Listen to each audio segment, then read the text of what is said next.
Producing is you get the tape. First you get an idea, and then you go out and get the tape, the actualities. That's what it's called, whether you're doing video or radio. Interviews, sound effects, whatever, the real thing that's happening.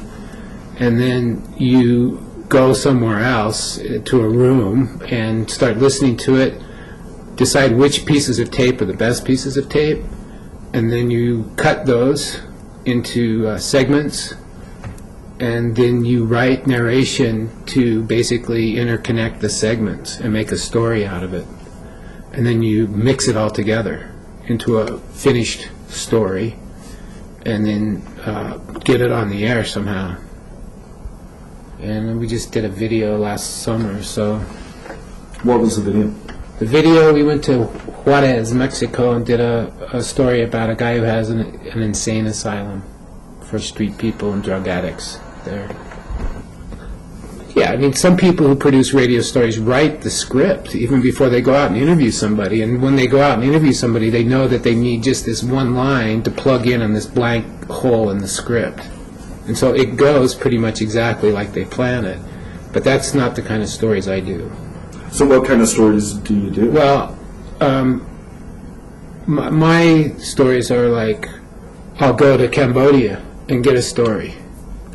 I know there's a story in Cambodia, at least the one about my trip to Cambodia, or Burma, or Afghanistan, or any, southern Utah, and find a story there, because something's going on there from what I've read. I've read enough, done enough research to realize, like, whoa, there's like a treasure chest of stuff there, and I'll come back with something. What happened when I went to this place? The people I met and the places I saw when I went here. And if it's an interesting place, the chances are, for me anyway, they have been that I can get a story somehow. Or talking to someone who's just fascinating, probably get a good story. John Cage I interviewed once. He was one of the more famous 20th century artists, music composers, and philosophers. I knew what I wanted to ask him, but I didn't know what he'd say. I was surprised when it happened. So it's, the point is to get good tape. That's really the essential trick to making documentaries or nonfiction. Is they're based upon things that really happen or things that people really say, and sometimes people are boring or places are not interesting, and so it sounds bad. It just doesn't work out. But then other times you get something that you didn't expect that's just wonderful, and you go with that. Because ultimately, you're trying to get the story done. In whatever way is necessary to get the story done, you just do it. And it's just something that has to happen in order for the story to be finished, and it doesn't, whatever. If you have to go jump off a building or part of the story, you do that. But it's a different process. You have to figure out, can I do this? Mm-hmm. You have an idea. First you think, will it work? Is this an idea that actually will work? And then you have to consider, can I do it? And then part of that is, can I do it for how much money I have? And considering how much money I might make.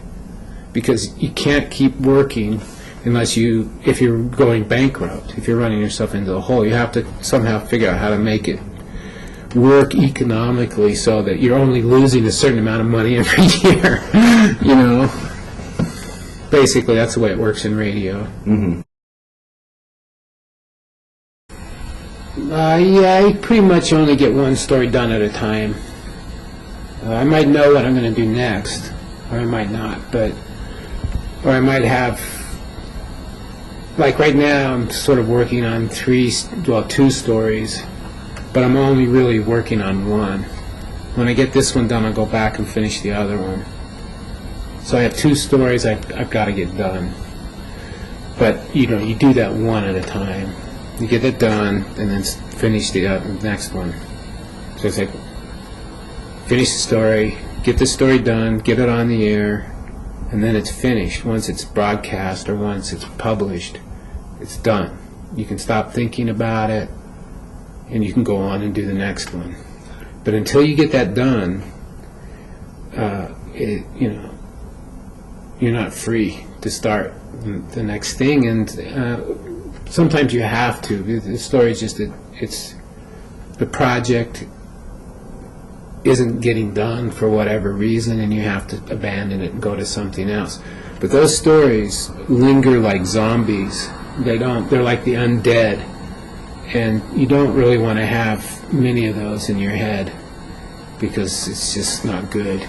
Right. Plus you'll go broke. Right. You got to finish to get paid. An independent doesn't get paid until they're done, right? Mm-hmm. So it ends when the story is either broadcast or published.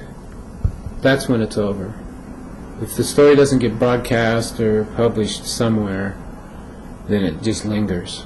The stuff that I recorded or wrote that got published, I forget about it. Is just as soon as it's done. Like I used to stick the stories in FedEx, and just driving back from the FedEx, I'd forget about it because it was time to go on to the next thing. It was really a relief. That's a good feeling. You just work like crazy and go crazy in order to get the story done. That's